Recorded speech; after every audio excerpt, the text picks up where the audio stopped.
Hop, je vais commencer par vous montrer un petit peu le local de latin. Donc, nous sommes généralement assez peu d'élèves. Donc, le local est relativement petit, mais très très très confortable, vraiment. Il est équipé d'un superbe tableau interactif qui est vraiment au dernier cri, qui fonctionne très bien, qui est tactile, qui permet beaucoup beaucoup de choses. Et il est équipé également de panneaux d'affichage. Donc vous voyez les panneaux que vous voyez ici, ce sont ceux sur lesquels je vais aller afficher les travaux réalisés par les élèves ou des assistants grammaire un peu tout au cours de l'année en fait.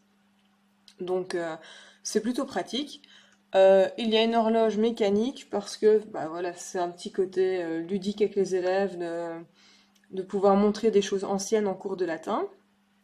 Alors les portes que vous voyez là dans le fond, c'est une énorme bibliothèque qui, euh, qui permet en fait d'accueillir toutes sortes d'ouvrages et qui va nous permettre à partir du mois de septembre également d'organiser tout un système de prêts pour tous les élèves de l'école et pas seulement ceux de latin.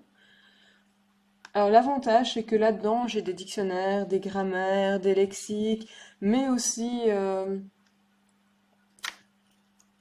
toutes sortes de matériaux comme des figurines antiques, etc., etc. Et ce sont toutes des choses qu'on va utiliser en cours de latin. Et alors dans la partie bibliothèque, on a bien sûr évidemment des livres qui parlent de divers personnages antiques et qui vont nous permettre d'aborder certains points, parfois en autonomie. C'est toujours plutôt sympa. Alors, je redépose la caméra, parce que c'est pas la peine de la garder tout le long. Alors, vous voyez aussi que c'est super lumineux grâce aux grandes fenêtres qui sont derrière moi, ce qui permet aussi une bonne aération, c'est plutôt sympa aussi. Donc ça, c'est pour l'aspect un peu technique du local, euh, qui est très fonctionnel. Pour ce qui est latin en soi, je vais vous lancer un petit PowerPoint qui va vous montrer un petit peu tout ce qu'on fait en latin. Je n'y ai pas mis beaucoup d'images, simplement parce que avec le Covid, j'ai eu peu d'occasion de faire de belles images cette année, et je ne voulais pas mettre des images d'il y a plusieurs années euh, en même temps. C'était un peu dommage, quoi. Donc, hop, nous y voici, à partir du début.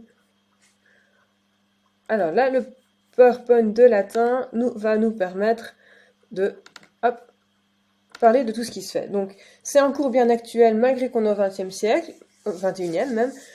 Pourquoi étudier le latin aujourd'hui? Bah, tout d'abord parce que ça a été une des langues clés de la civilisation de l'Empire romain, et cet empire, cette civilisation a eu un énorme impact sur notre culture. Deuxième raison de faire du latin, bah, ça permet de réviser, d'approfondir la grammaire française, ça donne les clés de compréhension de la création lexicale, donc c'est-à-dire du vocabulaire, et ça donne des mécanismes qui vont permettre d'apprendre d'autres langues, peu importe lesquelles. Quand je dis que ça va réviser la grammaire française, c'est un des points essentiels en première année. En première année, je passe un chapitre complet à voir avec les enfants chaque mot qui va être utilisé en grammaire française, que ce soit sujet, attribut, proposition, que ce soit mot introducteur, conjonction de subordination, etc. Et nous ne faisons du vrai latin qu'une fois ces mots appris et maîtrisés par les élèves, afin d'être sûr que tout le monde soit sur la même longueur d'onde et qu'ils partent dans tous leurs cours de langue, depuis le français jusqu'au néerlandais, l'anglais ou plus tard l'espagnol et l'allemand, avec un avantage bien sûr. Le latin, c'est aussi un cours dans lequel on a une méthode analytique très rigoureuse. Dans chaque phrase, on va fonctionner exactement de la même manière, et donc on va essayer d'analyser, de suivre des démarches, et ce sont bien entendu toutes des choses qui vont pouvoir se faire, qui vont pouvoir se faire dans d'autres cours après, bien évidemment. Hop. Après, nous avons aussi tout l'aspect partie culturelle du cours de latin. Surtout quand j'ai le cours en première et deuxième latin 4 heures, on passe assez bien de temps sur la civilisation, l'histoire, la géographie, la mythologie, la philosophie. Alors, philosophie, bien entendu, c'est plutôt pour les plus grands que les premières et les deuxièmes, ce serait un peu compliqué. Mais c'est une partie sur laquelle j'aime bien insister énormément. Quand il n'y a pas un petit virus un peu drôle qui se mêle de tout ça et qui fait qu'on a un peu du mal à tout caser dans nos heures de cours. Alors, il y a aussi des concours en troisième, cinquième et sixième année. C'est plutôt valorisant pour les enfants de se mesurer à tous les élèves de notre beau pays, en tout cas du côté francophone. Et en plus, celui qu'on fait en cinquième, si on arrive premier, on a la chance d'aller participer à la suite du concours à Rome quand on est en sixième année. C'est un bel enjeu quand même.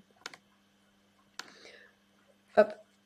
Quelles sont les autres raisons de faire du latin? Mais parce que le cours de latin va donner l'habitude d'étudier, de s'interroger, de travailler en autonomie et va préparer à toutes les études supérieures. Oui, malheureusement, en tant un cours de langue, chaque enfant va être obligé d'étudier beaucoup. On va s'interroger parce que je ne donne pas les réponses toutes faites aux enfants, j'attends qu'ils les découvrent au fur et à mesure de leur travail ensemble. Et travailler en autonomie, en première et en deuxième, assez peu, mais dès la troisième année, il y a des moments où les élèves sont confrontés seuls à des tâches ou des tâches problèmes parfois, afin de les réaliser et d'arriver à tirer le meilleur d'eux-mêmes. Et puis on a une correction collective, évidemment.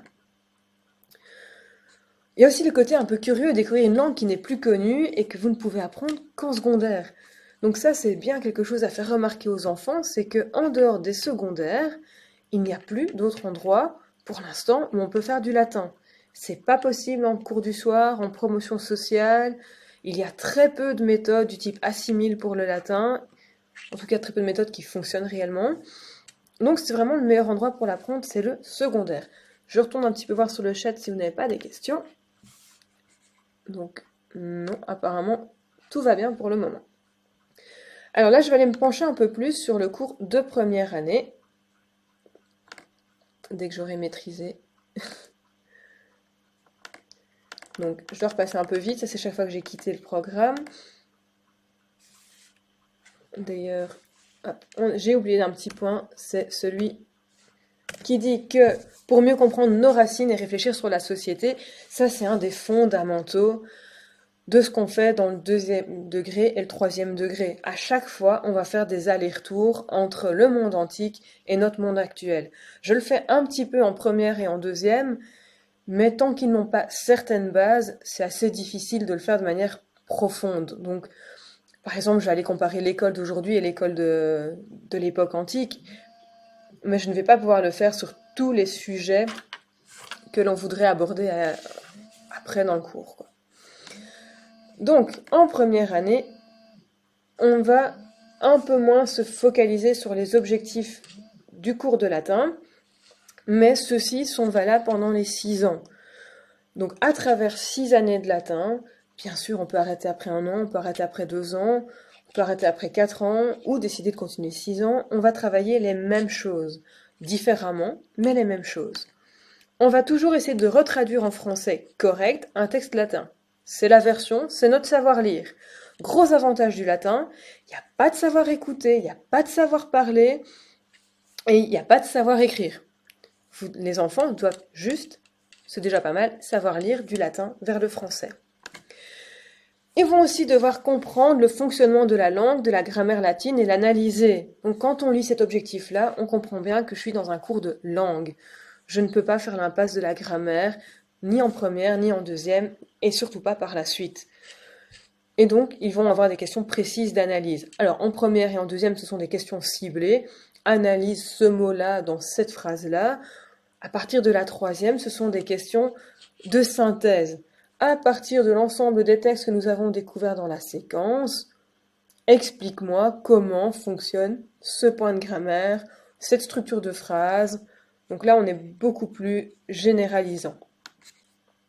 Notre troisième objectif, c'est de comprendre le fonctionnement du vocabulaire latin et tisser des liens avec le vocabulaire français. De temps en temps, je tisse aussi des liens avec d'autres langues modernes, mais ça dépend un petit peu du contexte du cours, des mots qu'on a croisés, et parfois aussi des envies des enfants. On va aussi essayer d'aller comprendre le contenu d'un texte latin, se l'approprier ou se faire sa propre opinion dessus.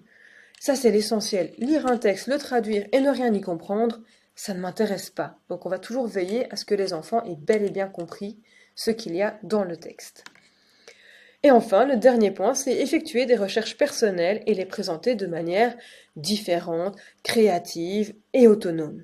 Donc ça, c'est, je dirais, l'objectif le plus sympa du cours de latin, c'est le côté montrez-moi ce dont vous êtes capable par vous-même.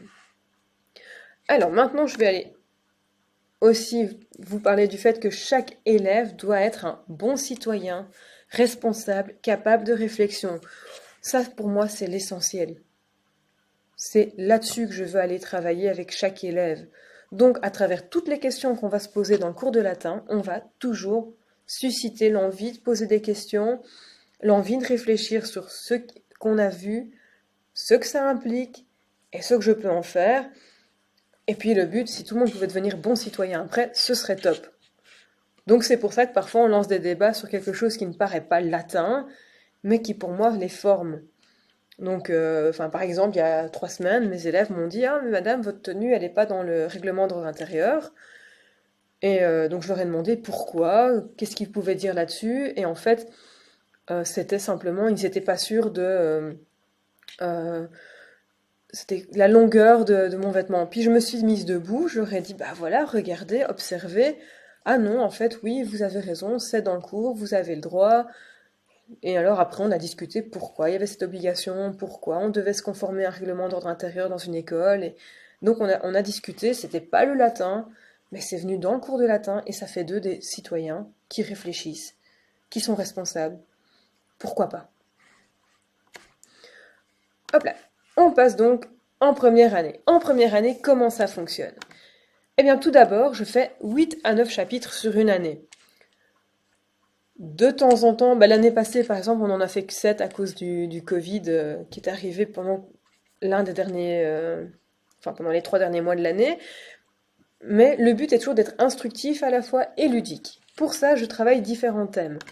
Le premier thème, je vous l'ai déjà annoncé tout à l'heure, c'est la grammaire française. C'est un chapitre relativement conséquent, mais dans lequel il y a très très peu d'études. Ce que je veux, c'est que les élèves maîtrisent les noms, les notions qui vont être abordées pendant 6 ans. Donc ils ne doivent pas vraiment étudier, ils doivent réussir à les reconnaître dans des phrases françaises. La fin du chapitre se termine par des petites phrases latines qui sont des expressions devenues plus ou moins célèbres en français ou dans d'autres langues, du type des goûts et des couleurs on ne discute pas, carpe diem. Et dans ces petites phrases latines-là, je vais demander aux élèves d'aller analyser des mots comme on l'a fait pendant tout le chapitre en latin, en français.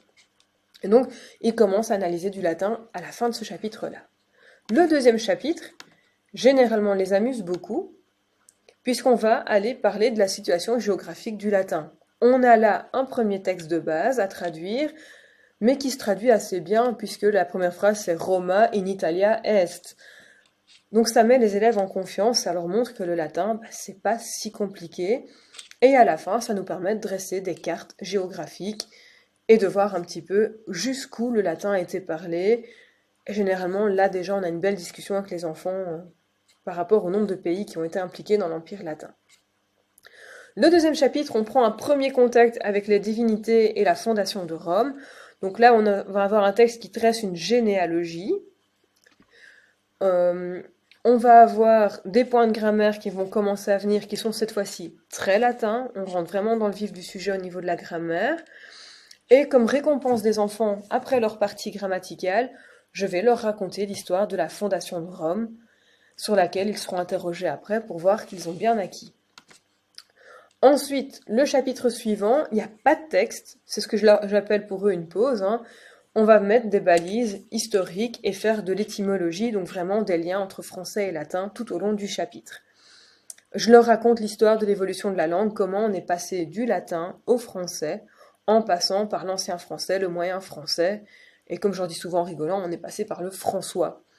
Et quand c'est permis, parce que je suis bien dans ce local-ci, je prends un livre dans la bibliothèque et je leur lis un extrait en ancien français, ce qui a toujours pour vocation de les amuser un petit peu, mais aussi de leur faire comprendre que chaque langue évolue. Le chapitre suivant se base surtout sur la découverte des déclinaisons, comment ça fonctionne les déclinaisons, comment on fait pour les reconnaître, etc. Et il a très très peu de civilisation dedans, puisqu'on vient d'en faire pendant de longues heures.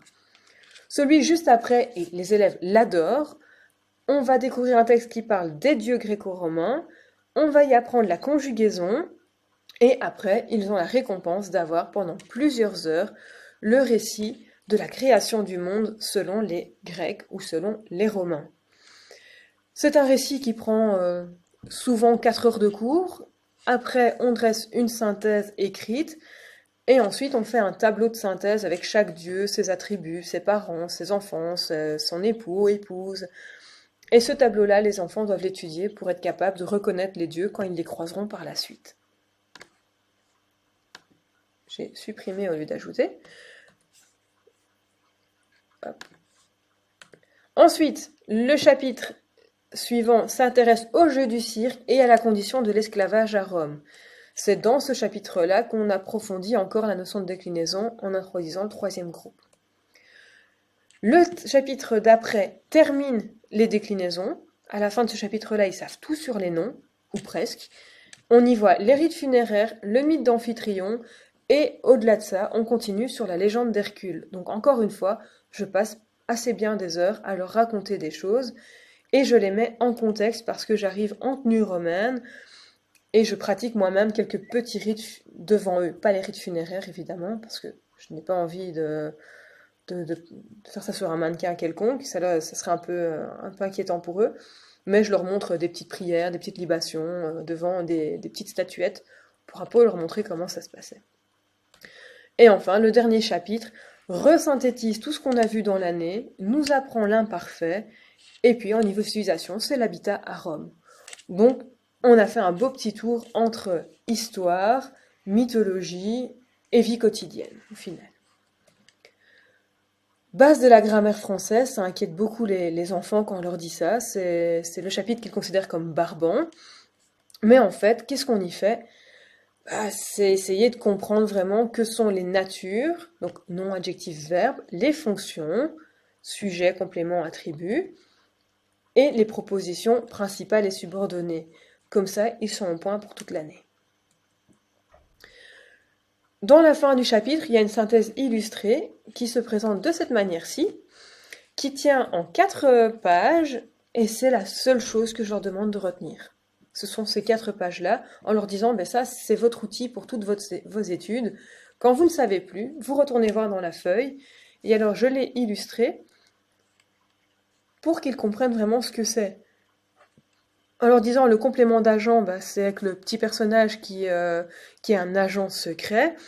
Effectivement, c'est lui qui a fait l'action, mais quand on lit la phrase, on ne le voit pas, peut-être pas tout de suite en première année. Donc ça, c'est pour établir les bases. Les autres chapitres, ils peuvent être ennuyeux, barbants. Eh bien, pas du tout.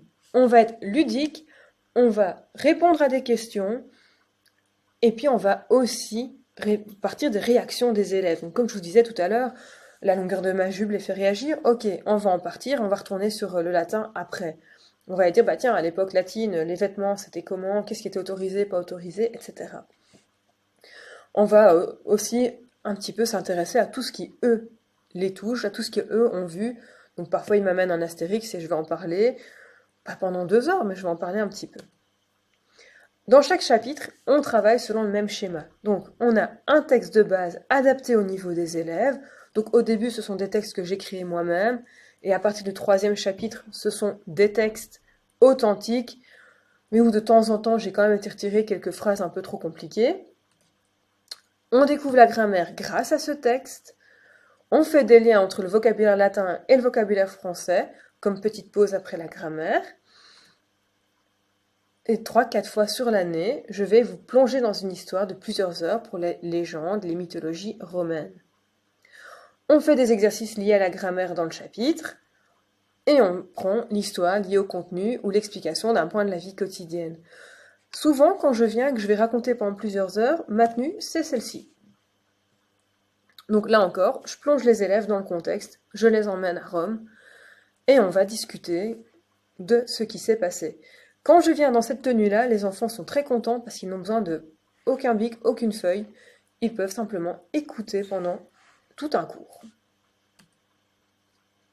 Quelles sont les méthodes d'évaluation? Car question clé quand on est parent et qu'on va mettre son enfant dans une section.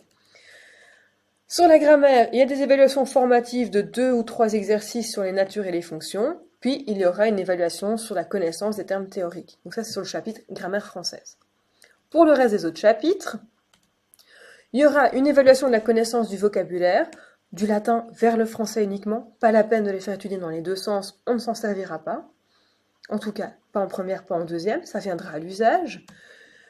On va aussi évaluer la capacité de l'élève de traduire en autonomie des phrases qui imitent le texte. Donc ce sont toujours des phrases qui sont pas très loin du texte, mais qui ne sont pas lui exactement, pour que l'élève me montre qu'il n'a pas étudié par cœur, mais qu'il sait le refaire. Et puis on va faire une évaluation sommative dans laquelle il y aura une partie savoir, les déclinaisons et conjugaisons souvent, une partie retraduire des phrases du texte, une partie analyse de mots pris dans le texte, donc je prends le sujet, je demande de l'analyser, je demande la nature d'un mot, le cas d'un autre, la fonction d'un autre, etc. Et enfin des exercices grammaticaux sur les mots qui sont pris dans le texte présenté dans la feuille. Ces exercices-là ont été évidemment travaillés dans l'année avant.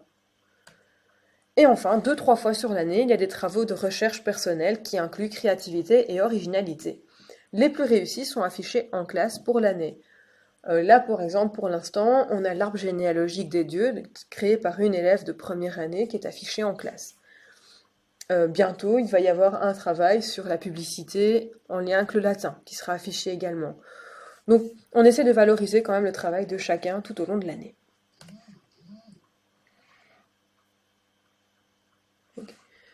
Le latin en deuxième année, c'est quoi? C'est comme en première, en fait. Cette fois-ci, plus 8 à 9 chapitres, mais 4 à 6 chapitres qui sont plus gros, mais qui eux aussi veulent être à la fois instructifs et ludiques. Le premier, c'est l'école des Romains à nos jours. Je trouve ça assez sympa de recommencer l'école en parlant d'école. Puis on va parler de Vercingétorix, héros gaulois. Après, on va parler d'une métamorphose comme punition divine. On va parler de l'éruption du Vésuve, de grandes héroïnes victimes des dieux. Et enfin, le dernier chapitre, ce sont les divertissements à Rome, ceux qui existent en dehors des jeux du cirque. Donc encore une fois, j'ai pris des thèmes assez variés, et à travers chaque chapitre, je vais voir un texte, de la grammaire, des exercices, et enfin un point de civilisation. Celui qui me permet le plus de faire un lien entre l'époque ancienne et actuelle, c'est évidemment l'école. Les autres, j'ai 2 chapitres qui sont de l'histoire, donc Vercingétorix et le Vésuve.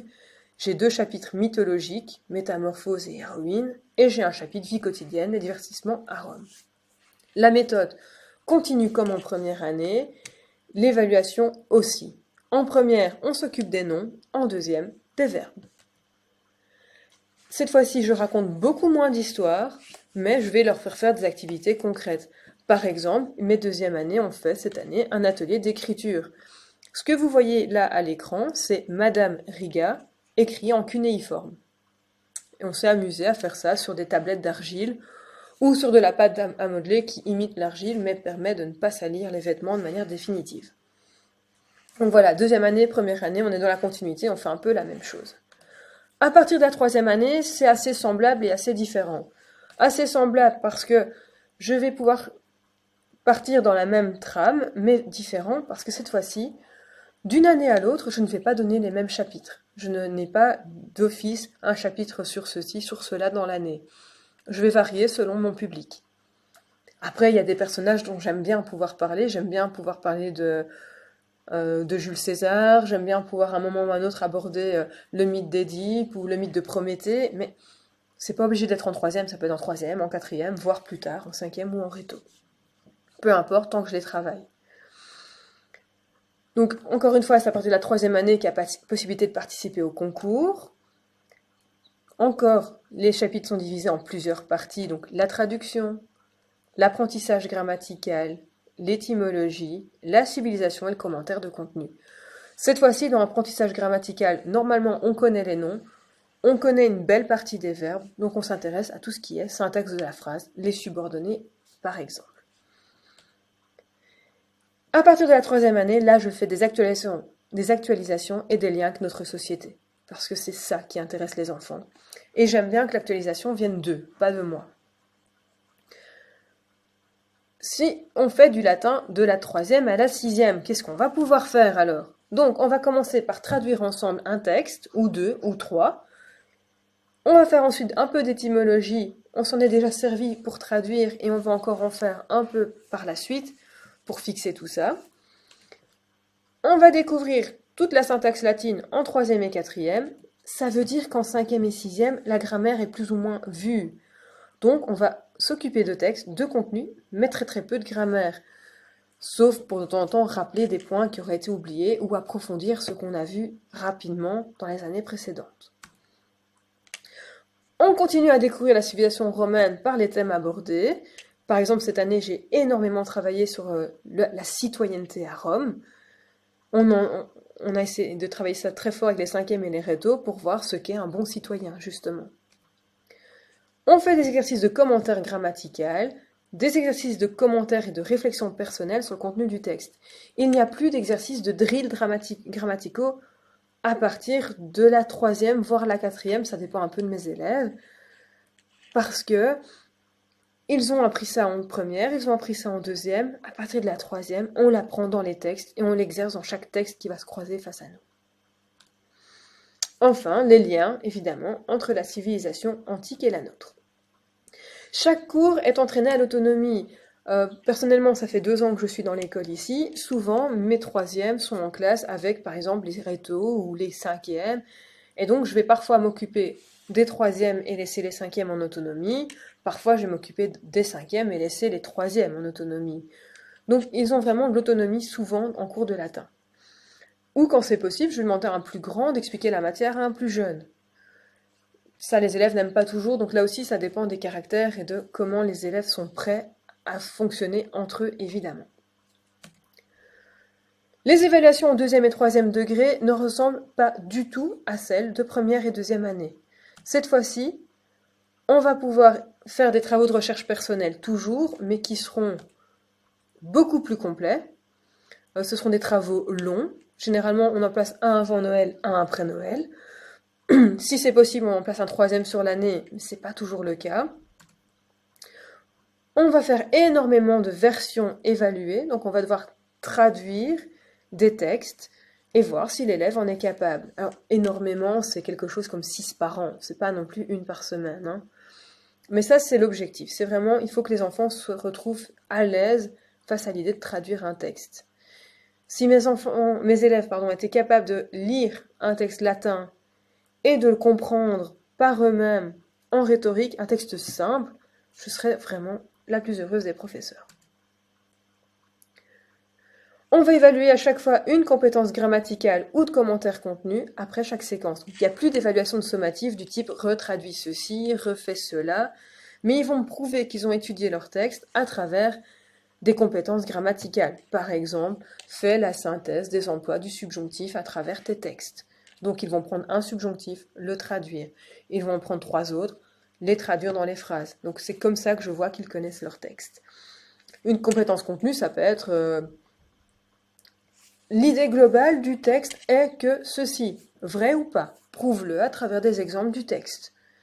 Donc là, on les fait réfléchir. Ou que penses-tu de ce texte-là montre à travers des exemples les arguments qui te font que ce personnage est heureux et malheureux. Enfin, on peut varier assez bien les plaisirs là-dedans. Et on va évaluer la compétence étymologie après chaque séquence. Ça, c'est l'évaluation préférée des élèves généralement. Ils trouvent ça plutôt facile. Donc c'est la seule évaluation qu'on peut faire le vendredi après-midi sans les rendre énervés.